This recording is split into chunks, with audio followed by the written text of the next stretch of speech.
Ashok sir ప్రాణాలను వెంటనే కాపాడాలి కాపాడాలి అశోక్ సార్ ప్రాణాలను వెంటనే కాపాడాలి కాపాడాలి we want justice we want justice we want justice ఉద్యోగ నోటిఫికేషన్లు వెంటనే విడుదల చేయాలి ఉద్యోగ నోటిఫికేషన్లు వెంటనే విడుదల చేయాలి ఉద్యోగ నోటిఫికేషన్లు వెంటనే విడుదల చేయాలి ఉద్యోగ నోటిఫికేషన్లు వెంటనే విడుదల చేయాలి నిరుద్యోగుల కోసం గత 11 రోజులుగా నిరాహార దీక్ష చేస్తున్న అశోక్ సార్ తో వెంటనే ప్రభుత్వం చర్యలు జరపాలి అశోక్ సార్ ని దీక్ష విరమించాలి ఆయన అనుకున్నట్టుగా 50,000 పోస్టులతో నోటిఫికేషన్లు ఇచ్చి ఈ నిరుద్యోగులకు దసరా కానుక ఇవ్వాలని ప్రభుత్వానికి మేము గట్టిగా డిమాండ్ చేస్తున్నాం save Ashok sir save Ashok sir save Ashok sir save Ashok sir We want justice we want justice we want justice we want justice we want justice ఉద్యోగ నోటిఫికేషన్ వెంటనే విడుదల చేయాలి బీజేపీ నాయకులు లంపడోళ్ళ బస్ చేత వేసి దమ్ముని చాంపియన్ చేసుకో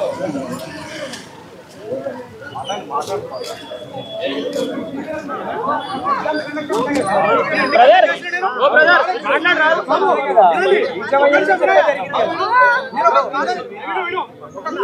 అవును బీజేపీ అదే అదే చెప్పాలి చెప్పకపోతే ఎట్లయితది ఇంత పోరాటం చేసి ఎలక్షన్ రాంగ్ అక్కడ నీ పాయింట్స్ ఇచ్చేదానికి మీకు కేసు లాడాలి తెలుసా నేను చెప్తున్నా మనకి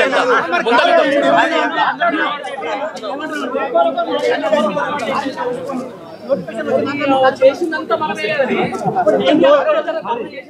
కేసు కొట్టేస్తే మస్తు నా అందరూ కాంగ్రెస్ పార్టీ అధికారంలోకి వస్తది అని చెప్పి మమ్మల్ని మోసం చేసిరు సంవత్సరానికి 2 లక్షల ఉద్యోగాల భర్తీ అని అన్నారు ఎక్కడ కూడా 2 లక్షల ఉద్యోగాలు కాదు కదా కనీసం 6,000 ఉద్యోగాలకు కూడా కాంగ్రెస్ పార్టీ నోటిఫికేషన్ వేయలేదు గ్రూప్ 1 విషయంలో మాకు కేంద్ర మంత్రి బండి సంజయ్ గారు కూడా చాలా మాకు సపోర్ట్ గా ధర్నాకు వచ్చారు హెల్ప్ చేశారు ఈ విషయంలో బీజేపీ అధిష్టానానికి మేము కృతజ్ఞతలు తెలుపుతున్నాము ఇప్పుడు మేము కోరేది ఒకటే జీవో 29 ను రద్దు చేయాలి రీమెయిన్స్ కాకుండా రీప్రిలిమ్స్ నిర్వహించాలి అట్లే తక్షణమే ఖాళీగా ఉన్న ఉద్యోగాల నోటిఫికేషన్లను వెంటనే విడుదల చేయాలి బీజేపీ అధ్యక్షులను నేను ఒకటే అడగదలుచుకున్నా అన్న ఇంత మాకు 10 సంవత్సరాల నుంచి మోసం చేస్తున్న బీఆర్ఎస్ పార్టీని మేము గద్దె దించి కాంగ్రెస్ పార్టీ అధికారంలోకి వస్తే మాకు న్యాయం జరుగుతుంది అనుకున్నాము ఇంత ఘోరంగా జరుగుతున్నా కూడా బీఆర్ఎస్ పార్టీ ఫైట్ చేస్తుంది ఈ విషయంలో పేపర్ లీకేజ్లు చేసింది బీఆర్ఎస్ పార్టీ అమ్ముకున్నది బీఆర్ఎస్ పార్టీ మళ్ళీ ఇప్పుడు ఈ విషయంలో అధికారంలోకి రావాలని అధికారంలోకి తహతహలాడి అధికారంలోకి రావాలని చూస్తున్నది బీఆర్ఎస్ పార్టీ మనం ఏం చేయాలంటే అన్న మీరు మా తరపున కొట్లాడండి మీరు ఎందుకు స్పందించట్లేదు ఇంతగానో ఇంత ఇష్యూ జరుగుతుంది బీజేపీ పార్టీ ఆ రోజు ఇప్పుడు అశోక్ సార్ దీక్ష చేస్తున్నారు అంజిరెడ్డి అన్న మీ తరపున వచ్చిరు మాకు ధన్యవాదాలు తెలుపుతున్నాము కానీ మీరు వీధి పోరాటం చేయండి మా పక్షాన పోరాడండి అని తెలియజేస్తున్నామన్నా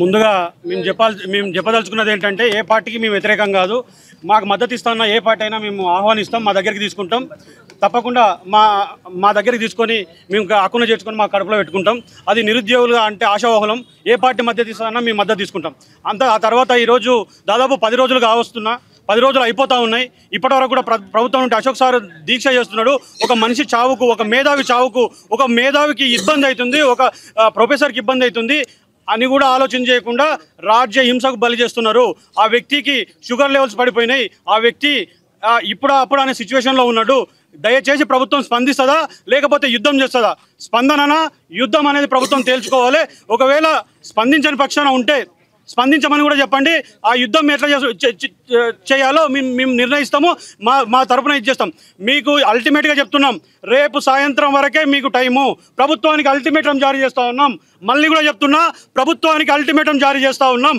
కూడా చెప్తున్నా ప్రభుత్వానికి అల్టిమేటం జారీ చేస్తూ ఉన్నాం రేపు సాయంత్రం వరకే మీకు టైము లేదంటే మేము తీసుకునే కార్యక్రమాలకు ప్రభుత్వం బాధ్యత వహించాల్సి ఉంటుంది రేపు జరిగే ప్రతి చర్య కూడా ప్రభుత్వం బాధ్యత వహించాల్సి ఉంటుంది ఎందుకంటే ఒక మేధావి వర్గాన్ని మేము పోగొట్టుకోదలుచుకోలేదు ఒక మేధావిని మేము దూరం చేసుకోదలుచుకోలేదు అందుకే ఈ మేధావి పైన కాకుండా ఈరోజు నిరుద్యోగుల పైన నిరుద్యోగులపైన కాకుండా రైతులపైన కాకుండా ఆడపిల్లలపైన అనేక సెక్షన్లకు ఈ ప్రభుత్వం దాడి చేస్తుంది. కాబట్టి నువ్వు ఆ సెక్షన్లన్నింటి కూడా కలుపుకోవడానికి మాకు పెద్ద ఇది లేదు. ఎందుకంటే ప్రతిపక్షంలో లేనటువంటి మీ పార్టీని అధికారంలో తెచ్చింది మేము, ఈ సెక్షన్లన్నింటినీ కలిపింది మేము. కాబట్టి తస్మాత్ జాగ్రత్త, ప్రభుత్వానికి అల్టిమేటం జారీ చేస్తున్నాం. ఇంకా ఫైనల్గా ఒకటే మాట, మీరు రేపు సాయంత్రం వరకు మా మాట విని అశోక్ సార్ దగ్గరకు వచ్చి మా డిమాండ్లకు లొంగుతారా, లేదంటే చెప్పండి. ఇంకా రేపు సాయంత్రం తీసుకోబోయే కార్యక్రమాలని మీకు ఇచ్చేస్తాం. మీ ఇష్టం, మీరు పోలీసులను పెట్టుకుంటారో, లేదా సిఆర్పిఎఫ్ని తెచ్చుకుంటారో, లేదా సెంట్రల్ ఫోర్స్ని తెచ్చుకుంటారో మీ ఇష్టం. మా యువత ముందు మీ అన్నీ ఆగవు. ఎందుకోసం ఇంకోటి కూడా పోలీస్ అన్నలో కూడా మీకు ఇక్కడ రిక్వెస్ట్ చేసేది అంటే, మేము కూడా మీ తమ్ముళ్ళమే, మీ పిల్లలమే, దయచేసి మా మీద ఎటువంటి ఇబ్బంది చేయకండి అని మీకు చేతులు ఎత్తి మొక్కుతున్నాము. పోలీస్ అన్నలకు అందరూ కూడా మేము కూడా మీ తమ్ముళ్ళము, మీ పిల్లలము, మీ దగ్గర ఉండేటోళ్ళము. దయచేసి ఇది కూడా గమనించండి. ఈ ప్రభుత్వం చెప్తే విని మా పైన అక్రమ కేసులు అక్రమంగా ఇది చేయొద్దని ఇది ఒకటి రిక్వెస్ట్ చేస్తున్నాం పోలీసులు. అసలు అయితే ఒక విషయం ఏంటంటే, మేము గతంలో వనస్థలిపురం ఏరియా హాస్పిటల్ ఉన్నప్పుడు కూడా వెళ్ళాం. ఎక్కడ వెళ్ళినా కూడా పోలీసు వాళ్ళని పెడుతున్నారు. ప్రభుత్వానికి మా మధ్యలో పాపం పోలీసు వాళ్ళు బలవుతున్నారు. అసలు ఎంత దారుణం అంటే, మేము చూడడానికి వెళ్తామంటే కూడా చూడడానికి ఆలోచనటువంటి పరిస్థితి కనబడతా ఉంది. ఎందుకు అశోక్ సార్ చూడాలంటే భయం ఎందుకు? ఒక మనిషి నిరాహార దీక్ష చేస్తున్నాడు, చావు బతుకుల మధ్యలో ఉన్నాడు. ఆ వ్యక్తిని చూడొద్దా మేము? కనీసం మా దగ్గర ఉండే వ్యక్తి, మాతో పాటు ఉండే వ్యక్తి చనిపోయే స్థితిలో ఉంటే, అయ్యా ఐసీయూకి తరలించండి, ఇక్కడ హాస్పిటల్ బాగాలేదని ఆ రోజు అక్కడ ధర్నా చేసి అక్కడ పెద్ద ఎత్తున ఇది చేస్తే, తర్వాత మా దారుణం ఏంటంటే మళ్ళీ మేము సిపి గారిని కలవాల్సి వచ్చింది. ఇంత అంటే మేము కనీసం ఆ మనిషిని వేరే హాస్పిటల్, షుగర్ లెవెల్స్ 30కి పడిపోయినాయి, ఆ మనిషికి ఐసీయూ లేనటువంటి ప్లేస్లో పెట్టిండ్రు. ఆ తర్వాత ఇంకా మేము తేల్చుకున్నామంటే ఇప్పుడు ఉస్మానియాలో పెట్టిండ్రు. ఉస్మానియాలో కూడా ఐసీయూకి తీసుకోపోలేదు. ఇంకా ఐసీయూలో పెట్టే పరిస్థితికి మెడికల్ వార్డులో పెట్టారు, ఐసీయూకి తీసుకోపోలేదు. ఒక వ్యక్తికి ఐసీయూ అంటే ఒక మేధావిని, ఒక ప్రొఫెసర్ని, ఈ తెలంగాణ ఉద్యమంలో పాల్గొని తెలంగాణలో ఉన్నటువంటి సమస్యలపైన స్పందించే వ్యక్తిని మీరు ఐసీయూకి తీసుకోపోరా అంటే, ఒక వ్యక్తిని అంటే సమస్యలపైన స్పందించే ఏ వ్యక్తినైనా ఈ ప్రభుత్వం చూసే విధానాన్ని మనం అర్థం చేసుకోవచ్చు. అంటే ఒక సమస్యలపైన స్పందించే వ్యక్తి చావుకోకని వీళ్ళు మాట్లాడుతూ ఉన్నారు. దయచేసి ఈ ప్రభుత్వానికి రేపు సాయంత్రం వరకు మా డిమాండ్లకు తలొంగాలి, లేదంటే జరగబోయే పరిణామాలకు మీరే బాధ్యులని కాంగ్రెస్ పార్టీని హెచ్చరిస్తున్నాం. ఒక నిమిషం అన్న. టీఆర్ఎస్ పార్టీ అయినా బీజేపీ పార్టీ అయినా కాంగ్రెస్ పార్టీ అయినా నిరుద్యోగులను అడ్డం పెట్టుకొని అధికారంలోకి రావాలని కాన్సెప్ట్ తోటి మాత్రమే లైబ్రరీ దగ్గరకు వస్తున్నారు. మేము ఇక్కడ నుంచి ఒకటే చెప్తున్నాం, పొలిటికల్ లీడర్లు ఎవరు లైబ్రరీ చిక్కడపల్లి లైబ్రరీ దగ్గరికి రావద్దు. ఒకవేళ లీడర్లు లైబ్రరీ దగ్గరకు వస్తున్నట్టే మేమే నిరాహార దీక్ష కూర్చుంటాం. ఎందుకంటే 10 ఏళ్లుగా నిరుద్యోగులను అంచువేత గురి చేసింది టీఆర్ఎస్ పార్టీ. ఇప్పుడు కాంగ్రెస్ పార్టీ వారానికి 5 రోజులు చిక్కడపల్లి లైబ్రరీకి వచ్చి అడ్డమైన హామీలు ఇచ్చి కాంగ్రెస్ పార్టీ మోసం చేసింది. ఇప్పుడు బీజేపీ కూడా మోసం చేసే ప్రయత్నం చేస్తుంది. ఇప్పుడు పేపర్ లీకేజ్లో సిబిఐ ఎంక్వైరీ ఏమంటే, ఆయన సెంట్రల్ గవర్నమెంట్లో మీద ఉంది కదా, మీరు ఏం చేస్తున్నారంటే ఆయన అంటాడు మేము ట్రై చేస్తున్నాం అంటాడు. నిరుద్యోగుల గురించి 2 సంవత్సరాలుగా ఎందుకు స్పందిస్తలేవు అంటే, ఆ రోజు బండి సంజయ్ వచ్చింది కదా అంటాడు. అంటే ఆ రోజు బండి సంజయ్ వచ్చినందుకు ఇక 3 ఏళ్ల వరకు మీరు రారా, ఓన్లీ ఆ రోజు అని అంటున్నాడు. ఇంకా 2 సంవత్సరాలు గడుస్తుంది, ఆ రోజు వచ్చినా కదా అని అంటుండు. ఇప్పుడు కూడా అశోక్ సార్ ప్రాణాలు పణంగా పెట్టి 35 లక్షల మంది నిరుద్యోగుల తరపున నిరాహార దీక్ష కూర్చున్నాడు. ఎందుకు పరామర్శిస్తలేదు అంటే, మా తరపు నుంచి బీజేపీ తరపు నుంచి ఒక ఆయన పరామర్శించుండు, అంజిరెడ్డి గారు అంటారు. మీరు ఎందుకు అంటే తోలిచ్చినాం కదా అంటున్నారు. అంటే ఎంత స్వార్థం అంటే, ఒకటే నిరుద్యోగులారా అందరూ అర్థం చేసుకోండి, పొలిటికల్ వాళ్ళు అన్ని పార్టీల వాళ్ళు మనకి ఏదో కేసులకు పైసలు ఇచ్చినంత మాత్రం కొందరు వాళ్ళని ఎంటేసుకొని వస్తారు. మనకు ఆర్థికంగా చేసుకుడు తప్ప వాళ్ళు చాలా ఆలోచిస్తారు. అంటే వీళ్ళకి కొంత సాయం చేసి మేము అధికారంకి రావాలని కాన్సెప్ట్ తోటి మాత్రం మనకు ఆర్థికంగా సాయం చేస్తారు. ప్రతి ఒక్కరు గమనించుండి, పార్టీలు అన్నిటి తరిమి కొడితేనే మనకు న్యాయం జరుగుతుందని చెప్పి అశోక్ సార్ చేసేది 30 లక్షల నిరుద్యోగుల కోసము ఈ రోజు ఆమరణ నిరాహార దీక్ష చేస్తున్నారు.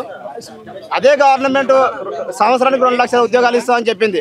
2 లక్షల ఉద్యోగాలు ఇస్తే మహేందర్ గారు వాళ్ళ గ్రూప్ 1 విద్యార్థులందరూ సంఘాలందరికీ పేరున పత్రికా విలేకరులు మీడియా మిత్రులందరికీ పేరున నమస్కారాలు తెలియజేస్తా ఉన్నాను. గత 14 తారీఖు నుంచి అశోక్ గారు ఏదైతే నిరాహార దీక్ష చేస్తున్నారో, రామచంద్రన్న చెప్పినందుకు మేము ఆల్రెడీ హాస్పిటల్ పోయి చెప్పి ఇమ్మీడియట్లీ అతను షిఫ్ట్ చేయాలంటేనే అతను తీసుకుపోయి షిఫ్ట్ చేయడం జరిగింది. మీరు విద్యార్థులకు తెలియజేస్తా ఉన్నాను. అదేవిధంగా అన్న సపోర్ట్తోనే ఈరోజు కోర్టులో కూడా ఏదన్నా కానీ లీగల్గా అంతా సపోర్ట్ చేయడం జరుగుతుంది. గత ప్రభుత్వం ఏదైతే గ్రూప్ 1 విషయంలో 503 నోటిఫికేషన్ ఇచ్చి పేపర్ లీకేజ్ చేసి ఈరోజు ఆ విద్యార్థులు ఎవరైతే ఉన్నారో ఐఏఎస్ కన్ఫర్డ్గా ఈరోజు అందరు కలెక్టర్లు అవుతూ ఉండే. ఇది 2 చేసిన ప్రభుత్వాలకు ఈరోజు ఎంత ట్రబుల్ పడుతున్నారో మేము ఆలోచిస్తూ ఉన్నాం. అదేవిధంగా గతంలో ఇదే జీవో కోసానికి కేంద్ర మంత్రిగా ఉన్న బండి సంజయ్ గారు కూడా రోడ్ల మీద వచ్చి ధర్నా చేసి అరెస్ట్ చేయడం జరిగింది. బీజేవైఎంలో ఎన్నిసార్లు ఎన్ని కేసులైనా వీళ్ళ కోసం పోరాటం చేసింది ఓన్లీ భారతీయ జనతా పార్టీ, బీజేవైఎంఏ. అదేవిధంగా గతంలో ఏదైతే నోటిఫికేషన్లు ఇచ్చారో మేము అడిగేది ఒకటే ఏంటంటే, మీరు ఇచ్చిన మేనిఫెస్టోలో ఏదైతే పెట్టిరో 2 లక్షల ఉద్యోగాలు విద్యార్థులు, ఎందుకంటే మీ మీద ఆధారపడి ఉన్నారు. ఊర్లకే వచ్చి 10 సంవత్సరాలు అయింది, ఇక్కడనే 5 రూపాయల భోజనం చేసుకుంటా 10 మంది ఒక్క రూమ్లో పడుకుంటా నేను ఏదైనా సాధించి ఊరికి పోతానే ఉద్దేశంతో కంకణం కట్టుకొని ఉన్న విద్యార్థులను ఈరోజు నాశనం చేసిన 2 ప్రభుత్వాలు, గత ప్రభుత్వం, ఈ ప్రభుత్వం. మేము ఒకటే డిమాండ్ చేస్తూ ఉన్నాం, వాళ్ళ విద్యార్థుల జీవితాలతో ఎందుకు ఆడుకుంటున్నారు? నేను డిమాండ్ చేసేది ఏంటంటే, మీరు ఏంటంటే 1,86,000 ఉద్యోగాలు ఖాళీ ఉన్నాయని చెప్తా ఉన్నారు. అదేవిధంగా అసెంబ్లీలో మీరు ప్రవేశపెట్టారు 2 లక్షల ఉద్యోగాలు ఇస్తున్నారు. అదేవిధంగా యూత్ డిక్లరేషన్ ప్రవేశపెట్టారు 88,000 అమౌంట్ ఇచ్చిందాక 30 లక్షల మంది నిరుద్యోగులు యూతులు రిజిస్ట్రేషన్ చేసుకున్నా కానీ ఇంతవరకు ఎక్కడ ఏడున్న గొంగడ ఆనే ఉన్నట్టు యూపీఎస్సీ ఏ విధంగా చేస్తూ ఉందో 6 నెలలకు ఒకసారి మీరు వాళ్ళని చూసినా తెలుసుకోవాలి. లేదా మీకు చేత కాకపోతే యూపీఎస్సీ ఇవ్వాలి, యూనియన్ పబ్లిక్ సర్వీస్ కమిషన్కి ఇస్తే 6 నెలలకు ఒకసారి వేకెన్సీస్ ఏవైతే ఉన్నాయో సిస్టాన్ని ఇంప్లిమెంటేషన్ చేసి విద్యార్థుల జీవితాలు, నిరుద్యోగుల జీవితాలతో ఆడుకోవద్దని తెలియజేస్తూ ఈ అవకాశం పెద్దలందరూ ధన్యవాదాలు. ఇప్పుడు అన్నను మాట్లాడవలసిందిగా రామచంద్రరావు రథసారథిగా మాట్లాడవలసిందిగా కోరుతా ఉన్నాను.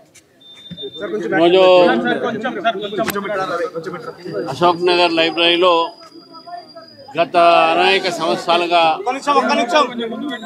ఈ యొక్క ప్రాంతంలో పిల్లలు, విద్యార్థులు చాలామంది ఉద్యోగాల కోసము ఈ లైబ్రరీలో పడగాచి చదివి వారు ఈ యొక్క ప్రాంతంలో చిన్న చిన్న రూమ్లలో 10 మంది ఉండి ఊర్లలో వాళ్ళ ఆస్తులు అమ్ముకొని ఏదో ఉద్యోగాలు వస్తాయని చెప్పేసి ఆలోచనతో ఇక్కడ విద్యార్థులు రావడం జరిగింది. ఈ నిరుద్యోగ సమస్య గత 10 సంవత్సరాలుగా మనం ఒక రాష్ట్రంలో మనం చూస్తూ ఉన్నాం. ప్రభుత్వం మారినా కూడా ఈ సమస్య తీరట్లేదు. ఒక సరూర్ నగర్ స్టేడియంలో ఆ రోజు కాంగ్రెస్ పార్టీ ఎలక్షన్ సమయంలో ప్రియాంక గాంధీ గారితో ఆ రోజు ఒక యూత్ డిక్లరేషన్ చేయించడం జరిగింది. అందులో భాగంగానే 4,000 రూపాయలు నిరుద్యోగ భత్తా, అదేవిధంగా ఖాళీ ఉన్న ఒక జాబ్లన్నీ కూడా జాబ్ క్యాలెండర్ ప్రకారం దాన్ని కూడా అన్నింటినీ కూడా వాళ్ళు ఫిలప్ చేస్తున్నారు. కానీ దురదృష్టశాతం ఏంటంటే ఇంతవరకు ఒక్క పరీక్ష కూడా సరైన పద్ధతిలో వీళ్ళు జరపట్లేదు. ఈరోజు గ్రూప్ 1 గత ప్రభుత్వం సరిగ్గా జరపలే, ఈ ప్రభుత్వం కూడా జరపలేని పరిస్థితిలో ఉన్నారు. ఈరోజు ఈ యొక్క తెలంగాణకు ఒక ఐఏఎస్ ఆఫీసర్లు, కన్ఫర్డ్ ఐఏఎస్ ఆఫీసర్లు, గ్రూప్ 1 ఆఫీసర్స్ కరువయ్యారు. నిజంగా 11 సంవత్సరాల నుంచి ఏ రిక్రూట్మెంట్ లేదు. అంతేకాకుండా కూడా పబ్లిక్ సర్వీస్ కమిషన్ పని ఎప్పుడెప్పుడైతే ప్రభుత్వ ఒక రంగంలో ఖాళీలు అయితే జాబ్స్ దాన్ని ఇమ్మీడియట్గా దాన్ని పబ్లిష్ చేయాల్సిన అవసరం, దాన్ని ఇమ్మీడియట్గా ఫిలప్ చేయాల్సిన అవసరం ఉన్నది.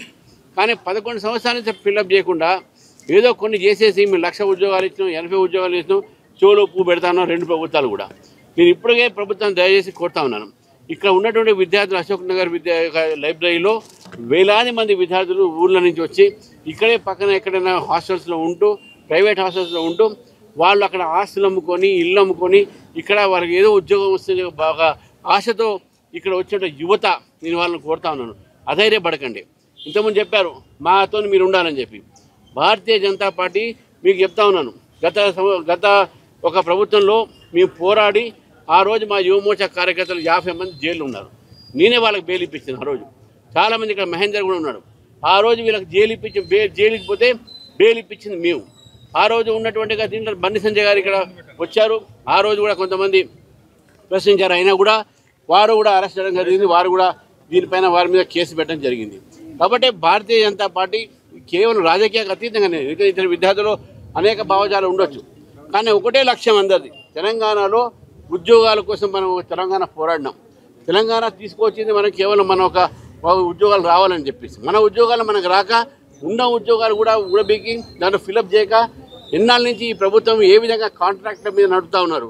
కాబట్టి ఇటువంటి వ్యవస్థ మారాలి అనేటువంటి విషయాన్ని ఈరోజు ప్రభుత్వాన్ని కోరుతా ఉన్నాను. యువకులతోని ఈరోజు మేము ఉన్నాము. 2 లక్షల ఉద్యోగాలు అన్నారు, 2 సంవత్సరాలు అయిపోయినాయి, ఒక్క ఉద్యోగం కూడా ఇవ్వలేని పరిస్థితి ప్రభుత్వాన్ని. కాబట్టి ఈ ప్రభుత్వాన్ని మేము కోరుతా ఉన్నాం, విద్యార్థుల భవిష్యత్తు చూడండి. విద్యార్థి భవిష్యత్తు గురించి ఆలోచించండి. ఏ రాజకీయ పార్టీనా వచ్చి డెఫినెట్గా, కానీ 2 రాజకీయ పార్టీలు కూడా గత 10 సంవత్సరాలు వాళ్ళు పరిపాలించినప్పుడు, ఈ 2 సంవత్సరాలు పరిపాలించినప్పుడు ఎన్ని ఉద్యోగాలు ఇచ్చాయని చెప్పి వాళ్ళు వైట్ పేపర్ ఏమైనా ఇచ్చారా?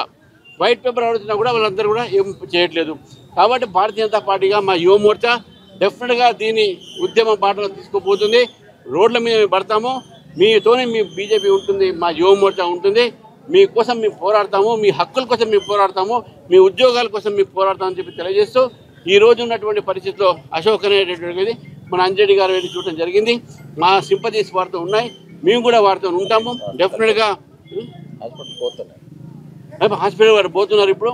తర్వాత అనేకమైనటువంటి ఒక సపోర్ట్, ఏ సపోర్ట్ ఉన్నా కూడా బీజేపీ వారు చేస్తుంది.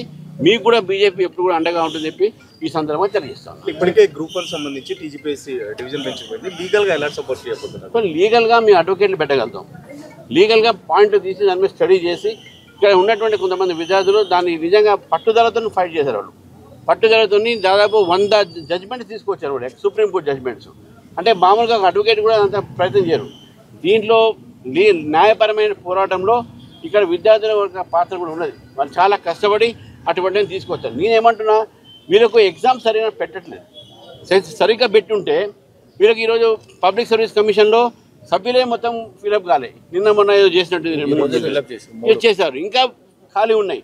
అసలు పబ్లిక్ సర్వీస్ కమిషన్ మీద ఈ ప్రభుత్వానికి కొద్దిగా కూడా వాళ్ళకు శ్రద్ధ లేదు. నేను అదే అంటున్నాను, వీళ్ళకి ఏంటంటే టైంకి ఎగ్జామ్ పెడితే ఈ ప్రాబ్లం ఉండవు.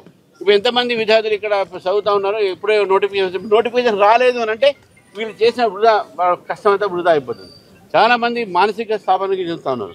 కాబట్టి ఇటువంటి ఒక సమయంలో విద్యార్థులు ధైర్యంగా ఉండి మీతో మేము ఉన్నామని చెప్పేసి ఒక నమ్మకం తీసుకోండి. మీరు డెఫినెట్గా మేము మీతో ఉన్నాము అని గుర్తుపెట్టుకుంటే ఇది కేవలం విద్యార్థులకు అందరూ కూడా అధైర్యపడకుండా భారతీయ జనతా పార్టీ నమ్మకం పెట్టుకుంటే ఇది రాజకీయం కాదు, విద్యార్థుల భవిష్యత్, తెలంగాణ భవిష్యత్ కోసం నేను మాట్లాడతాను. గతంలో బాగా ఫైట్ చేసిన బీజేపీ కానీ బీజేపీఎం కానీ ఇప్పుడు మా కోసం ఎందుకు ఫైట్ చేయట్లేదని చెప్పేసి నిరుద్యోగులు అడుగుతున్నారు. గ్రౌండ్ లెవెల్లో మాకు సపోర్ట్ చేయాలని అడుగుతున్నారు. మీ ఇష్టం గ్రౌండ్ లెవెల్లో అన్ని ఏ సపోర్ట్ కావాలంటే ఆ సపోర్ట్ ఇస్తుంది. ఎందుకంటే దీంట్లో నేను ఇప్పుడు కూడా చెప్తున్నాను, దీంట్లో రాజకీయంగా ఎక్కువ యువత భవిష్యత్తు. కాబట్టి ఇప్పుడు నా దగ్గర కలవడానికి కొంతమంది వచ్చారు, వాళ్ళని కూడా అరెస్ట్ చేశారు అక్కడ చికట్పల్లి పోలీస్ స్టేషన్లో. ఎందుకు అరెస్ట్ చేయాల్సిన అవసరం ఉన్నది? ఇంతమంది ప్రశాంతంగా ఉన్నారు విద్యార్థులు, వాళ్ళ మధ్యన ఉన్నటువంటి వాళ్ళకు ఒక భావోద్రేకాలు ఉన్నాయి. ఏంది మా ఉద్యోగాలు మాకు రావట్లేదు, ఎవరైతే వాళ్ళు ప్రశ్నిస్తారు, డెఫినెట్గా ప్రశ్నించాలి వాళ్ళు కూడా. సరే మీకు కూడా చెప్తాను, ఎవరెవరైనా అరెస్ట్ చేస్తారు ఇప్పుడు ఈ సమయంలో వాళ్ళందరూ కూడా పోలీసులు విడుదల చేయాలని చెప్పి కోరుతా ఉన్నాం. ముఖ్యమంత్రి మరో పక్కన స్టాన్ఫోర్డ్ ఆక్స్ఫర్డ్ లాగా చేస్తా అంటున్నాడు, విద్యా వ్యవస్థలో మొత్తం మార్పులు తీసుకొస్తా అంటున్నాడు. ఏం చెప్తారు? మన ముఖ్యమంత్రి చాలా చెప్పారు కదా, వారి నాయకురాలు ప్రియాంక గాంధీ చెప్పింది కదా, 4,000 2 సంవత్సరాలు ఏది వచ్చిందా? 4,000 వచ్చినాయా? ఎక్కడ వచ్చినాయి? ఉద్యోగాలు ఎన్ని ఇచ్చారు చెప్పండి? గ్రూప్ 1 నిర్వహించలేని పరిస్థితి మీది. ఎంతమంది ఇప్పుడు రాయని వాళ్ళు బాధపడుతున్నారు, వచ్చిన వాళ్ళు బాధపడుతున్నారు, అందరూ బాధపడుతున్నారు, మొత్తం రాష్ట్రం బాధపడుతుంది. మొత్తం రాష్ట్రం ఈరోజు పరిపాలన ఒక ఏదైతే యంత్రాంగం ఉందో అదంతా కూడా క్షీణించిపోయింది. ఎందుకంటే గ్రూప్ 1 ఆఫీసర్ లేక, అసలు ఆఫీసర్ జీపీఓలు ఇంతకుముందు చెప్పారు 26,000 జీపీఓలు, గ్రూప్ 4 ఇవన్నీ ఉన్నాయి, అది కూడా ఫిలప్ చేయలేని పరిస్థితి ఉన్నది ప్రభుత్వం.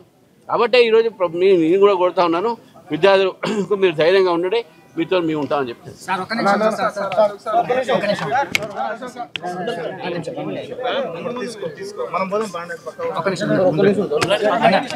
నిమిషం అన్న, ఇక్కడ ఏం జరుగుతుందంటే మాకేదో మీకు సపోర్ట్ చేయాలని కాదు, వ్యతిరేకించాలని అయితే గత ప్రభుత్వం మీద ఈ స్టూడెంట్స్ ఎంత మీద అయితే మనం పోరాటం చేసినామో చేసి లాస్ట్ మూమెంట్ లో వచ్చిర్రు కాంగ్రెస్ దాన్ని వాళ్ళ ఖాతాలో వేసుకున్నారు.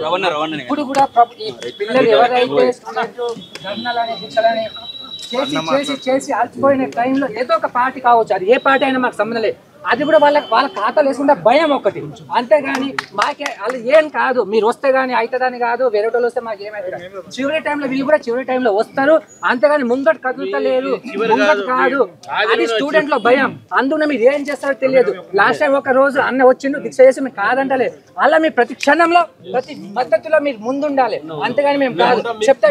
రేవంత్ రెడ్డి ఏదైతే బిషువల్ కమిటీ అన్నాడో ఆ బిషువల్ కమిటీ గురించి మేము మాట్లాడలేదు. ఒకటి రెండోది 5 రూపాయలు భోజనం అన్న 5 రూపాయలు భోజనం తింటారు చేసి అలసిపోయారు విద్యార్థులు. వాళ్ళకు ఎంత అంటే నడవాలని పరిస్థితి అలసిపోయారు. ఈ అలసి టైంలో కూడా వాళ్ళ మీలాంటి సపోర్ట్ ఇవ్వకపోతే ఇంకా ఎవరు ఇస్తారన్న మీరు సపోర్ట్? ఎవరు వస్తారు? అందుకనే మీడియా ముందు వీధి పోరాటాలు మొదలవుతాయని అన్న చెప్పేసిండు. విద్యార్థులు ఎట్లాంటి పోరాటాలు చేస్తామో జైల్లో కూడా పోయినాం